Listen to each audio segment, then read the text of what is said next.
Hello, good morning guys, good afternoon, good evening.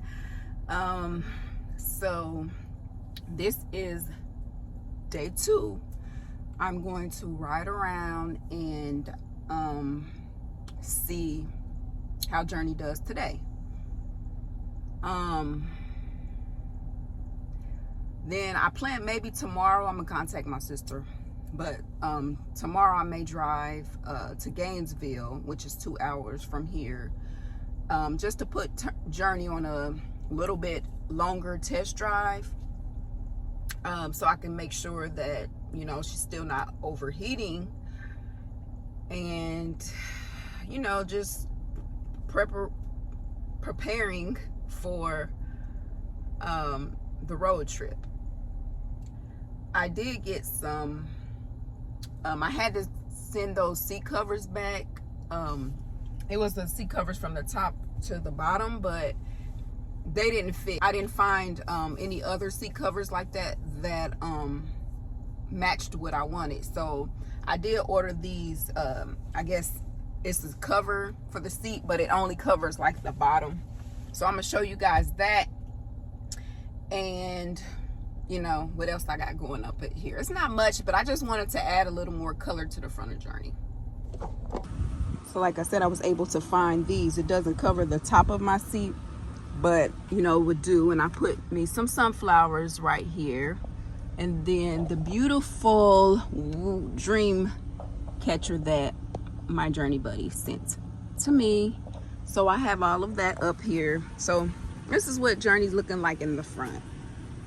And that's just to add a little bit of color, something for me to look at while I'm driving. Okay, so it's crazy because, like I was just saying about going through all of that, like everything went wrong for 2 months.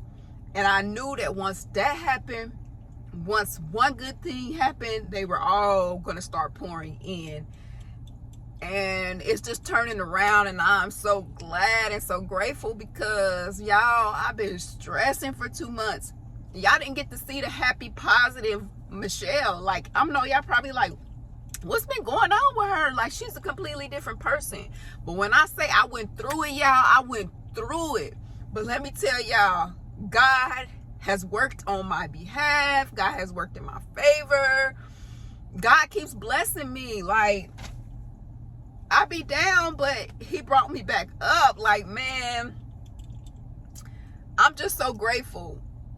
I'm just so grateful because I could have given up. And yes, I cried. Yes, I complained a little bit, but I still kept the faith, and I still kept on pushing. Like, Journey's fixed. I had the agency that I usually work for from January to May, December to May. They called me back and asked, they said they had okay to bring some of us back 4 months early for the contract because they want us to start processing some pseudo claims, which is great work. It also is going to give me a chance to learn something new because I have a vast skill set, a vast variety of things that I've done in the healthcare field. So out of all the workers that was there last season, they had to pick 5, and they said, but my name came up in the top 5, and I was like, that's awesome, because I really enjoyed doing that work. That's one of my favorite jobs right there, is the HEDIS work. So I had asked about compensation because our pay rate, because he didn't say. He was like, that's a good question. He didn't know. I guess they're gonna pay the same as they pay, during the project. So I just told him I wanted $40 an hour. So I don't know. That's a good amount for me, and I just put it out there in the air because they don't even have a rate yet, I guess. But I demand what I want, and I'm going to tell them, like, hey, this is how much I want. And that's what I did. So he was like, yeah, that he's gonna contact them and see. But I'm gonna get my 40. So let's say, I'm a nurse, and the first job, the administrative job that I took was at a pharmacy. And so I was like I guess a telephonic case manager, and I would talk to chemo patients. They were taking oral chemotherapy. And for that job, I would, before they start the medication, I would call them, talk to them about the medication, what to expect, side effects, what to do if they have a side effect, how they may feel, give them different support groups. The medication was very expensive, so some of them may not have insurance to cover it. So we would, find them discount codes and stuff like that. So once they started the medication, depending on what type of medication it was, we would call them back maybe 2 days, 7 days, 10 days, then go up 30, 60, And some of these medications just they will have to take for a lifetime, like certain leukemias. They will have to take that every day. So basically that's what I did. And then I would speak to the family members if they were so sick or couldn't understand.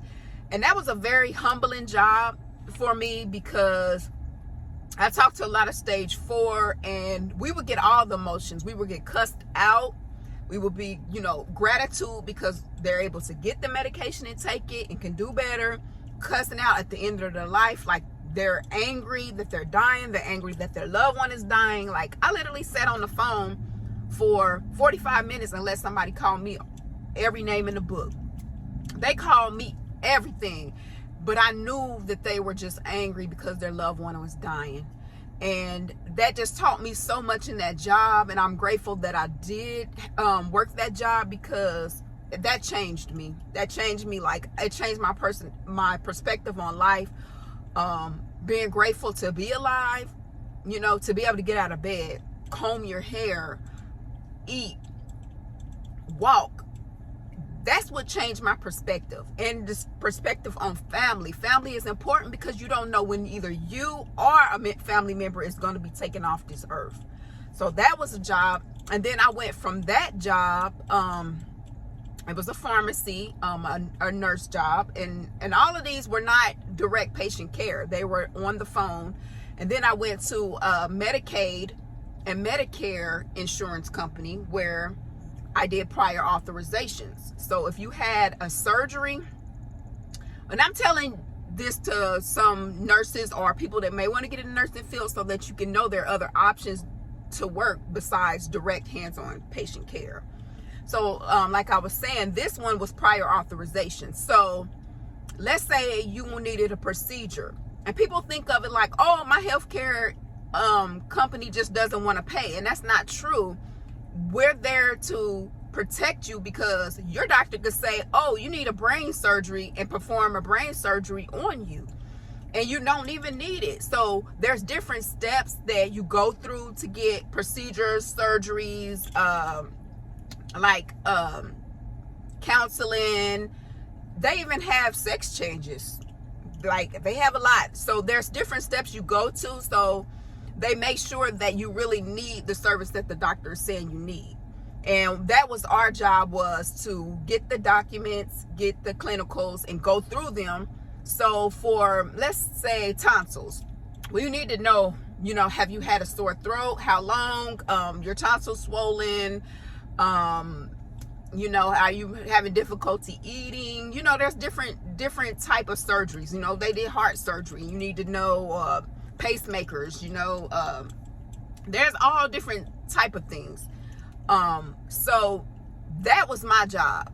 And we say if it's medical necessary or not. If it's not medical necessary, then we will write up a report and send it to the doctors. We call them medical directors in the healthcare insurance companies.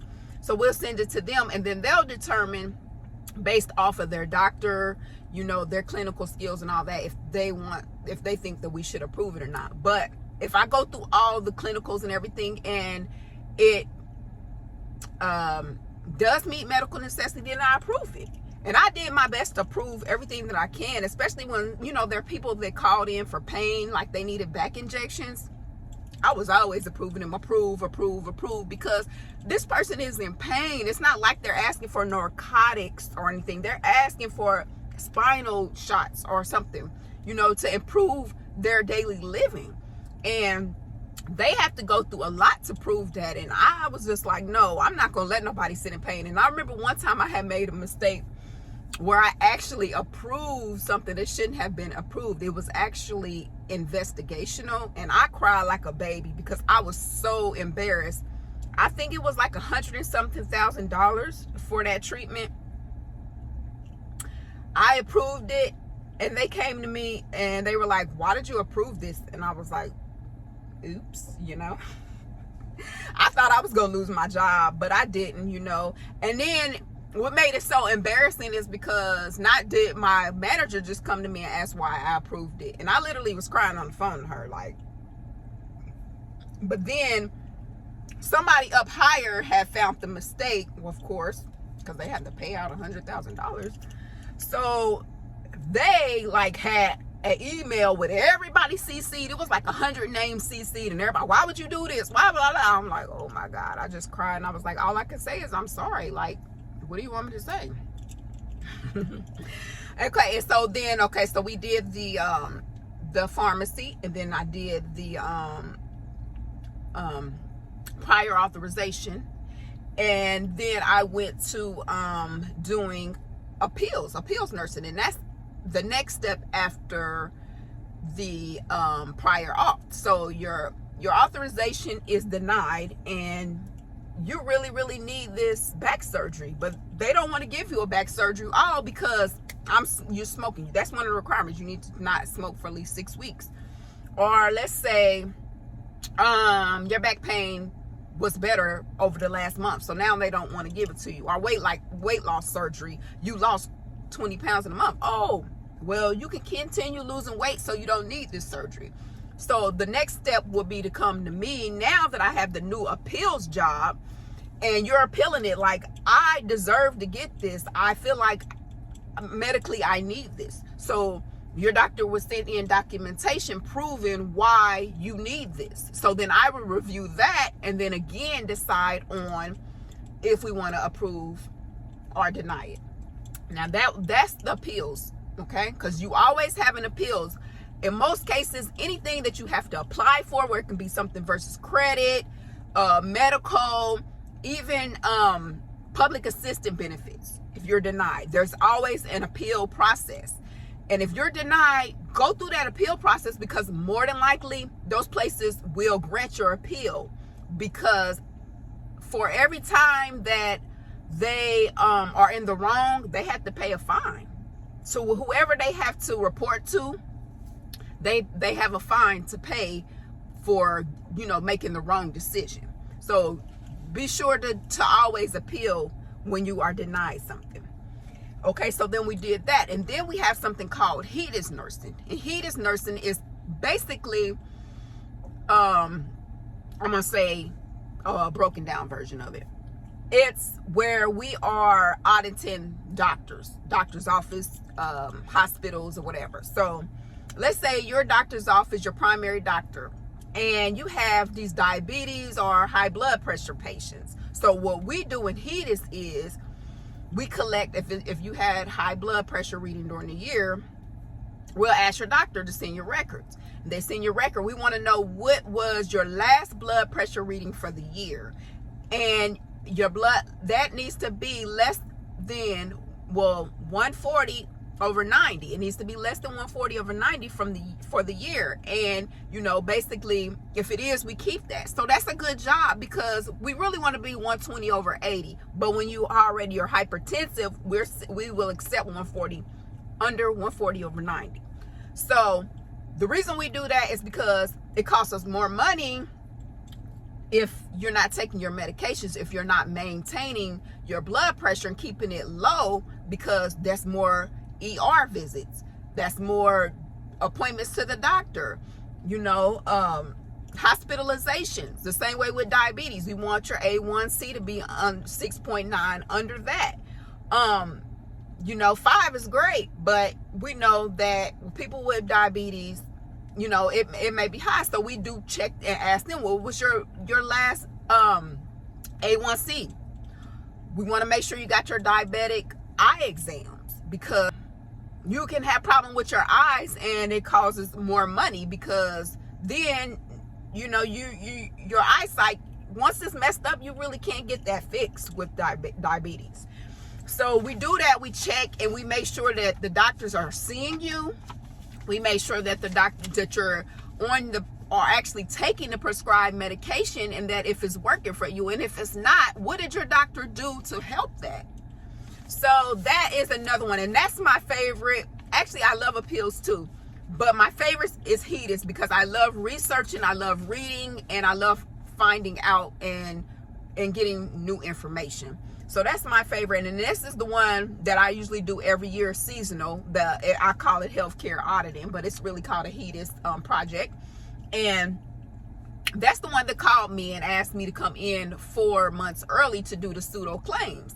And it's where the doctors say, oh, we did complete this, so we need to research and get the appointments, or when they actually did complete. Okay, so you're saying that they came in and did their blood work, so we need to see the visit note or the lab report. We're just not going to believe that just because you said it. So that's what I'll be doing for 4 months. But I just wanted to let you guys know that, you know, there's different jobs and different things you can do being a nurse. You don't always have to do direct hands-on patient care. And that's what I have been doing for the last, maybe, I don't know, 13 years. I've been doing actual, well, I do both.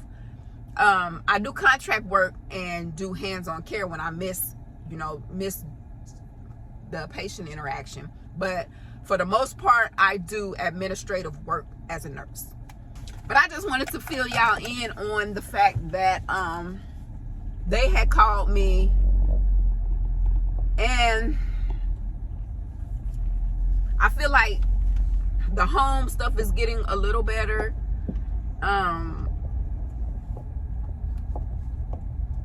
Like, it wasn't a problem with me per se, because it didn't involve me, but it involved, you know, as I say, my husband and my children, and I love all of them dearly. So it was taking an emotional toll on me. But I know I'm going to continue being blessed and continue trying to, you know, stay positive and all of that. So I did ask my children, chosen a blessing today, if they wanted to go to lunch. So I am going to do that. And also, I am going to be starting a new YouTube channel, which is a motivational and like calming, relaxing channel. So once I get that going, I will let you guys know. I already have the name of the channel. I'm just not ready yet to share that because I don't have any videos yet. But I'm going to be doing that. Oh, it says vegan food. Oh my God, I'm going to have to try that. It's a new vegan restaurant. I'm sorry. Uh-oh. Yes, I got to go over there. I'm going to call my sister. Me and her going to have a lunch date over there. But, sorry, y'all. I'm going to get that channel started, as well as doing my travel. And now the journey is good. I'm going to start back getting on the road. And even after my road trip, I will be doing a lot more weekend exploring Florida until I'm ready for my next big road trip. But I just want to thank you guys for tuning in today. You guys have a great day. And when you're down, just know that there's no way you can go but up. Have a good one. Bye-bye.